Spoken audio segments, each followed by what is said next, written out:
This is my love letter to the float tote because a picture may be worth 1,000 words, but a video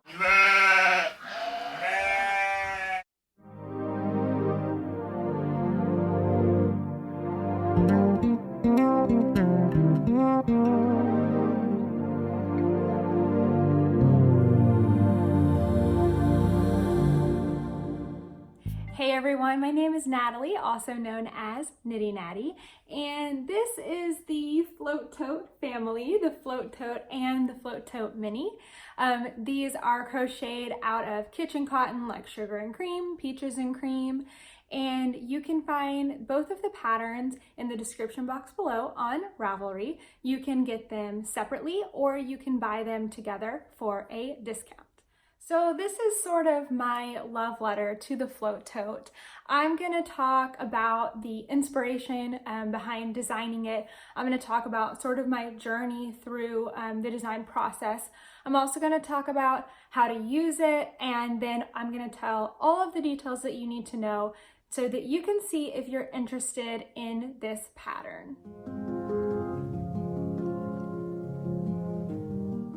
All right, so now it's story time. I'm going to tell you what inspired me to first start designing the float tote. So originally the float tote came out in July, I believe July of 2018. It was my very first paid pattern on Ravelry. It was the first time I'd ever had testers. It was just a bunch of firsts. And it was a pattern that I was really passionate about because it solved a problem for me that I had been having for years. And that problem was making like a multi-skein project or maybe even a color work project. And every time I would put my project away in the bag, like a drawstring bag, everything would get so tangled. So when I was originally making this float tote for knitting Christmas stockings. So with a Christmas stocking, whether you're knit or crochet, you know you've got multiple colors that are all attached to the project, and anytime you put your project away, it all gets tangled up again. So anytime you bring it back out, it's like you spend 5 minutes just setting it up, and if you don't have at least maybe 30 minutes to an hour to work on it, it's not even worth bringing it out. So I wanted to solve that problem, and my original idea was actually something that I knew I couldn't create. I mean, I could have, but I didn't have the skills. It was a sewn bag. My idea was that you would have, you know, those old-fashioned like drawstring or like cinching up jewelry cases that have all the little pockets, and they're like a circle, all the little pockets, and when you open it, it lays out flat, and then you drawstring it up. So that was my original idea, that it would be like that, where it would lay out flat, and there would be little sections, like little cups, maybe with some of that like stiffener fabric that you could put your balls of yarn into. So you would undo it, it would all lay out flat, and you'd have these little cups, and it would have all your yarn, and then when you were done, you just set your project on the top, cinch it up, and you could carry your project, and your yarn would stay, and your project would stay. You know, if you do so and you like that idea, let's talk, because I can't make it happen, but maybe you can. But anyway, I just knew I couldn't do that. So I think I'd had that idea for a few years, and when I was finally ready to get into designing last year, I thought, you know what, I think I can still make a similar thing. Like, I think I can still make that shape. So that's when I started working on the float tote. And since it was my first design, it probably took me like 3 months to design. It was crazy. So this, actually, you know what? I think this one I did first. Now you can tell, I don't know if you can tell how dirty these are. They're not like super dirty, but they definitely they look worn. You can tell that I've used them and loved them. The other ones that I'm gonna show you are brand new, but yeah, I came up with this idea. So let's move on into sort of the journey of designing this. Of course, I forgot to mention the inspiration behind the name for the float tote. So I knew that this was gonna have to have like bag or tote or something in the name, but the reason that it is called a float tote is because I originally designed it for colorwork knitting. So I was really thinking about when I was making stockings all the time, and when you are carrying your colors in knitting or even in crochet, you can use a technique called floating, where you float the yarn across the back. It creates these strands. And so that's why I landed on the name Float Tote, and it rhymed, which was so cute. So there's the inspiration behind the name. So once I had my idea in place, I knew I needed to kind of like test out how to make it. So my idea was to make a bucket that would then have a tray, like you can see here, it was all squashed. And the tray would house different cups or smaller buckets that your different balls, different colors, maybe just multiple skeins could all stay in. And the purpose being that this would stay, like your yarn could stay in place and you could just plop your project on top and nothing was gonna get tangled.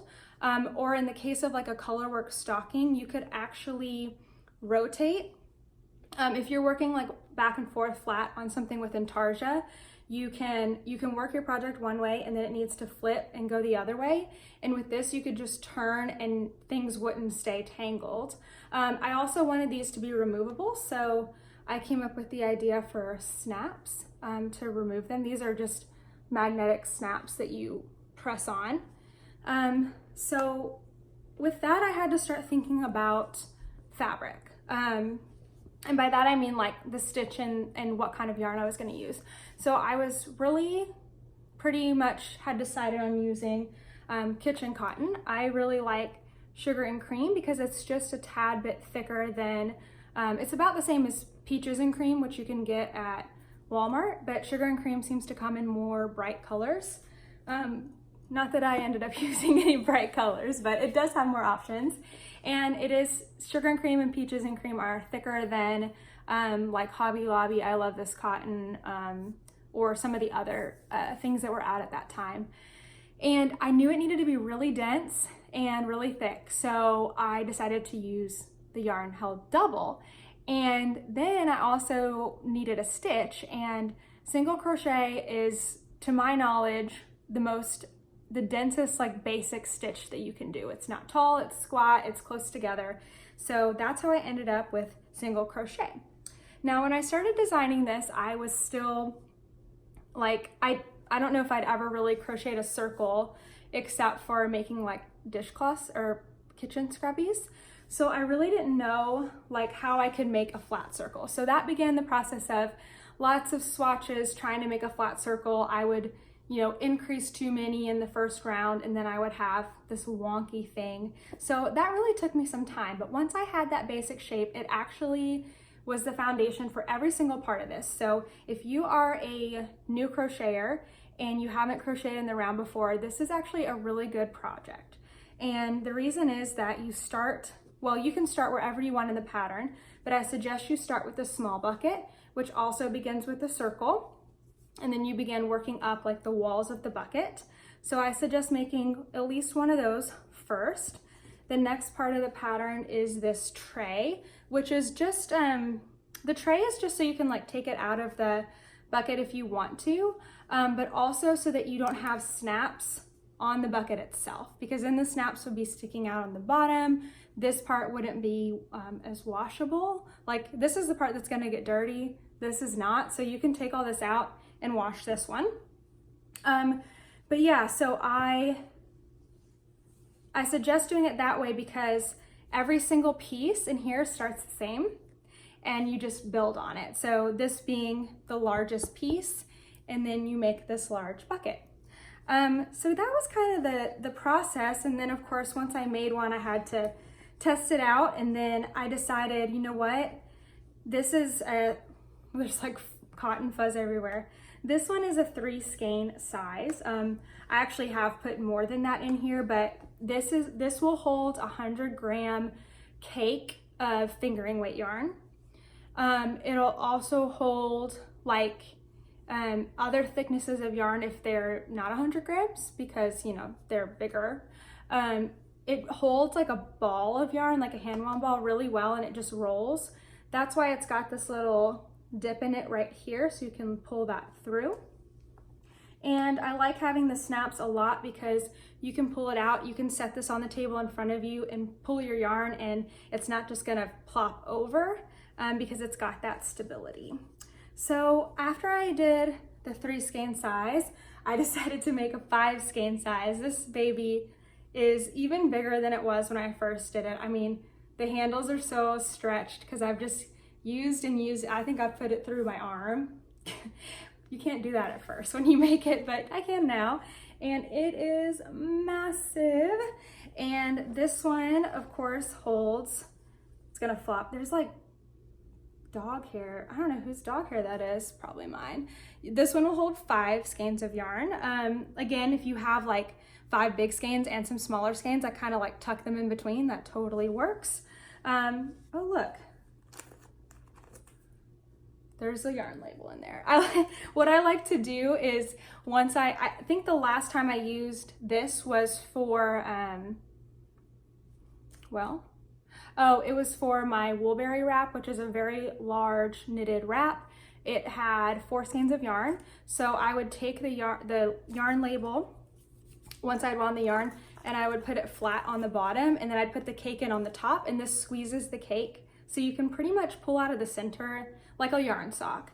And so yeah, I think that that's why that was in there. I should take that out. But yeah, after that, I mean, basically, this was a long time ago, so it's hard for me to remember, but I did finish the 3 skein and the 5 skein size, and they have done well for me over the past year. But this year, I'm introducing 2 more sizes that are smaller. And I think I'll just briefly show you these real quick, and then we'll get into kind of like the functionality of a little more on how to use them, because I've kind of said that too. But this is the 2 skein size. So this is the 3 skein size, and the 2 skein size is not that much like smaller width-wise, but the difference is that the 3 skein size is circular and has 3 buckets, and the 2 skein size is like oblong and oval, and it only holds 2 buckets, which I don't have in here right now, but you can see there's an oval tray and everything, and I'll show that more in a second. And then the last one is the cutest. This is the 1 skein size. It's so adorable. It also has a bucket and a tray because, again, the tray, while on the larger sizes, it's holding together like all the buckets. This one only has 1 bucket, but it keeps the snap from being on the outside. So if you're not a snap person, you wouldn't need the tray for the 1 skein size, but it is kind of nice because it holds it. And this is great for like a sock, maybe a hat. Your project, of course, might poke out a little bit, but it's so adorable. So that was really the process of it. It was fun to design. It's something that I'm still improving on. And since this was a pattern that I made 1 year ago, feels like so many years, I have actually revamped the original pattern so that it is a better format. And yeah, let's get into how to use them. So I kind of already touched on how to use them, but I'm going to show you a few more things. So going back to the largest one, this is like the daddy. This is the big 5 skein guy. Something that I like to do a lot is to fold down the outsides. Now, since this one has been used so much, it's a lot like not as stiff as it used to be, but you can still fold it down and see it works as a basket. And there is all of my little cups in there. So if you can imagine it full of yarn, this works so well for multi-skein projects.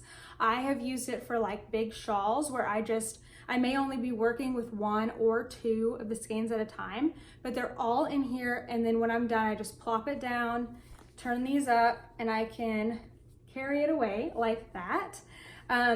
Also, what's nice is even if you're not working on 5 colors at a time, let's say I've got a 5-color shawl, all of my buckets are full, but I'm only using 2 colors. When I'm ready to work on it, I'll just pull I'll just pop those two out and set them on the table in front of me so that this can like go under my seat. You know, if I'm at out in public or something, that really, really helps.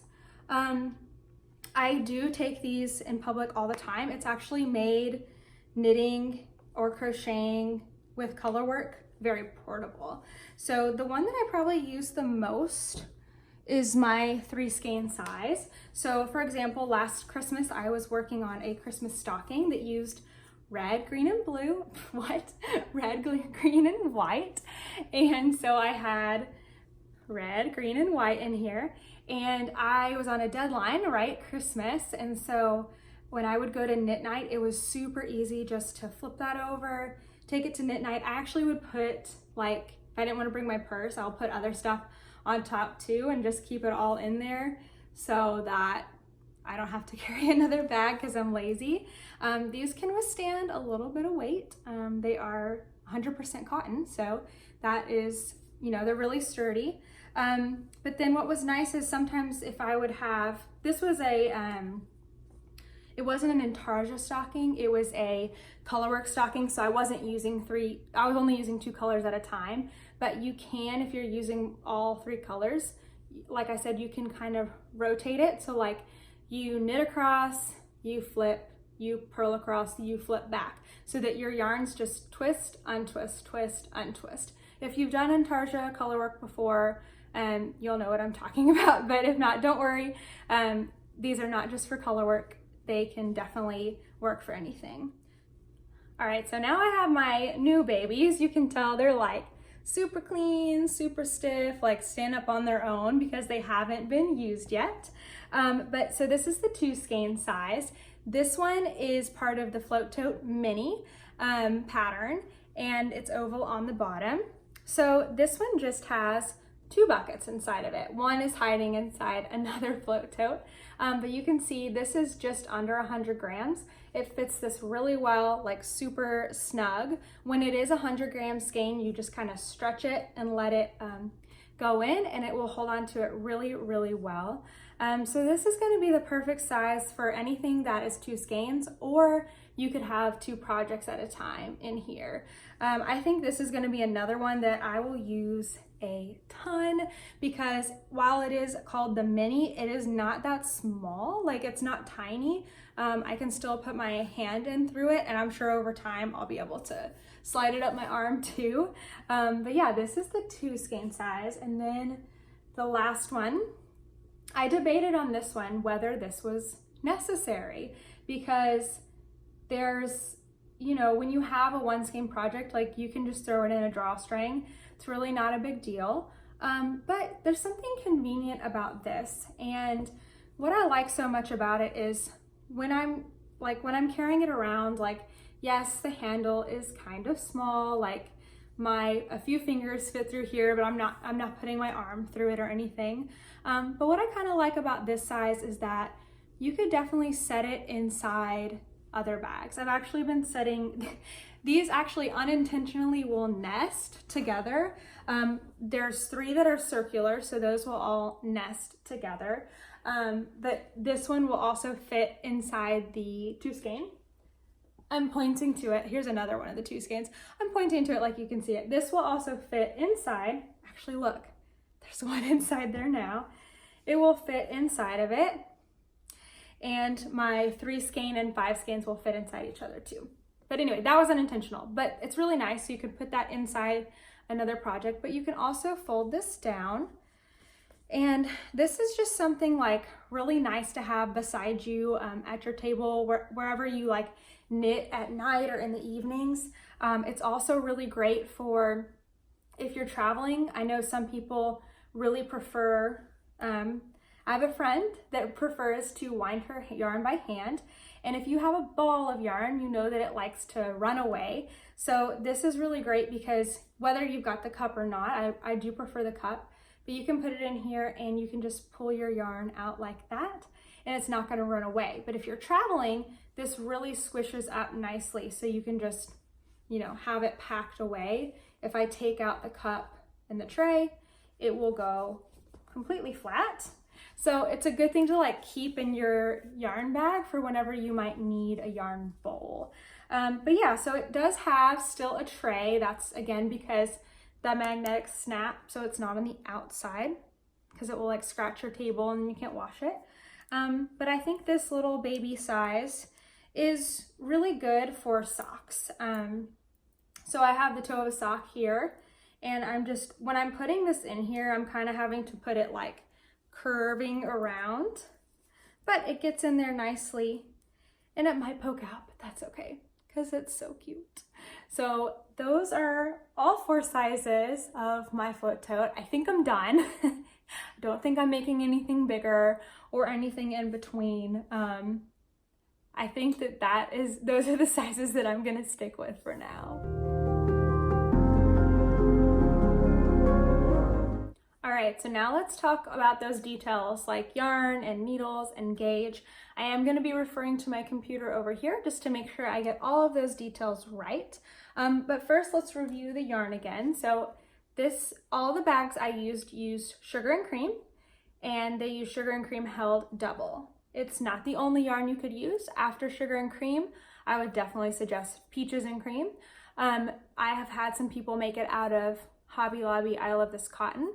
It's a little bit skinnier, so you might have to adjust your hook size, and in that case, your whole project will get a little smaller. But yeah, anything cotton is really, really sturdy. Again, you probably could use another kind of yarn, but holding it double really gives it that sturdiness that you need. So each one, of course, uses a different amount of yarn. So I'm not gonna go through that, but you can find all of that on Ravelry. You actually need more of the contrast color than you do of the main color for most of them.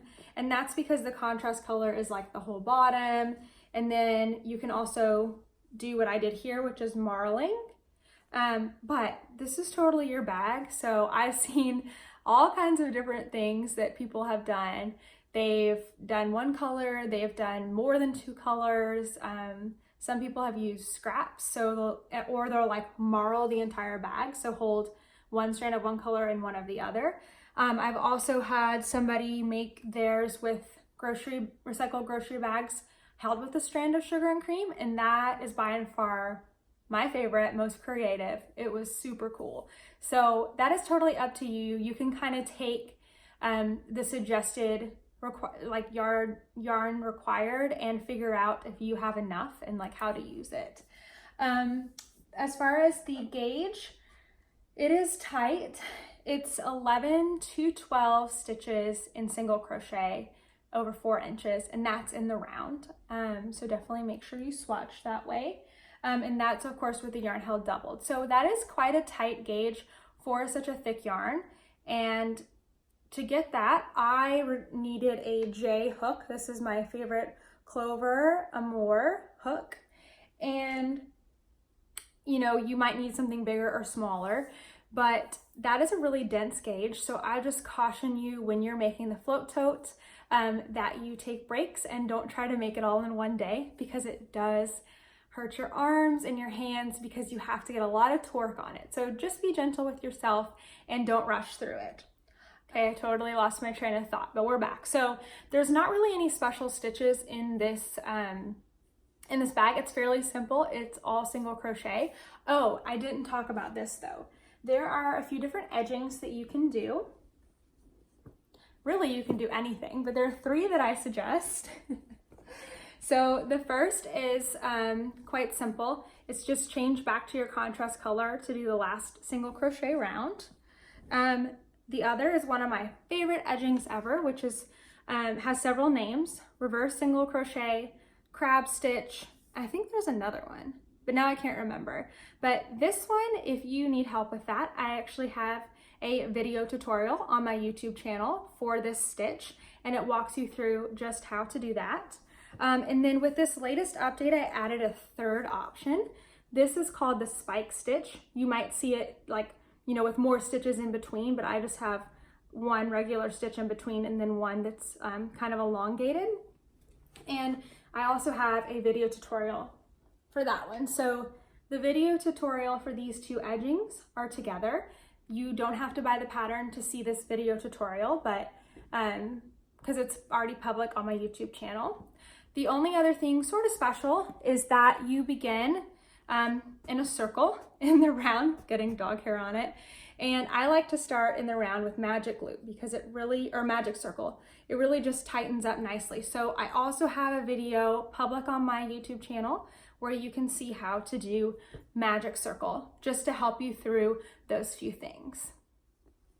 I think that covers everything.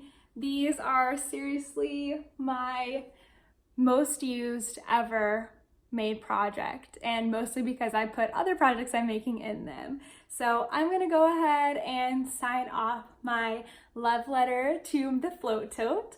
Love and stitches, Knitty Natty.